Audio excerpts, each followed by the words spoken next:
पर्वतराज हिमालय की पुत्री पार्वती भगवान शंकर को पति रूप में पाने के लिए कठिन तपस्या कर रही थी। तपस्या के अंत में ब्रह्मा जी ने उन्हें आश्वासन दिया कि भगवान शिव तुम्हें पति रूप में प्राप्त होंगे।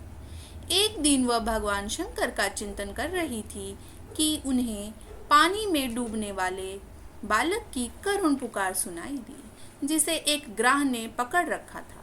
जब जब ग्राह उसे खींचता तब तब उसका क्रोधन और बढ़ जाता था। श्री पार्वती दौड़कर वहां पहुंची। वह बालक ग्राह के मुख में पड़ा थर थर कांप रहा था।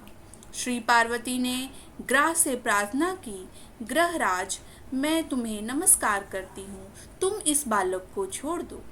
ग्राह ने कहा, विधाता ने मेरे आहार का यही नियम बताया है। छठे दिन जो तुम्हारे पास आ जाए उसे तुम खा लेना। आज विधाता ने इसे ही मेरे पास भेजा है।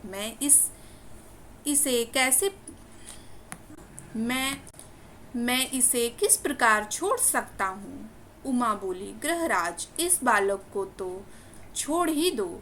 इसके बदले मैं तुम्हें अपनी तपस्या का पुण्य देती हूँ। यह सुनकर ग्राह कुछ शांत हो गया। उसने कहा, ठीक है, यदि तुम अपनी पूरी की पूरी तपस्या दे दो तो मैं इसे छोड़ दूंगा।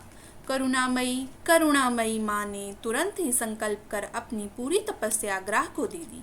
तपस्या का फल पाते ही वह ग्राह मध्यकाल के सूर्य की तरह प्रकाशित हो उठा। उसने कहा, देवी, तुम अपनी तपस्या वापस ले लो। मैं तुम्हारे कहने से ही इसे छोड़ देता हूँ। किंतु पार्वती ने उसे स्वीकार नहीं किया। ग्रहराज ने देवी की भूरी भूरी प्रशंसा की और बच्चे को छोड़ा। बालक ने आंसू भरी आंखों से देवी की ओर देखकर अपनी कृतज्ञता प्रकट की। देवी ने दुलार पुचकार कर उस बच्चे को सबल बना दिया। बालक को बचाकर उमा बहुत संतुष्ट थी। आश्रम में आकर वह पुनः तपस्या आरंभ करने लगी। तब भगवान शंकर प्रकट हो गए और बोले, कल्याणी, अब तुम्हारे तपस्या करने की आवश्यकता नहीं है। तुमने वो तपस्या मुझे ही अर्पित की है।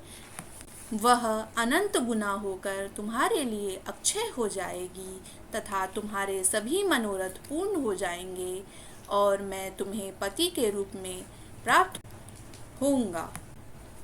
इसलिए कहते हैं कि परहित के लिए सर्वस्व दान कर देना ही मानव जीवन का उच्च मूल्य है। माता पार्वती के दिए हुए दान से माता ने भगवान शंकर को क्षण भर में ही प्राप्त कर लिया।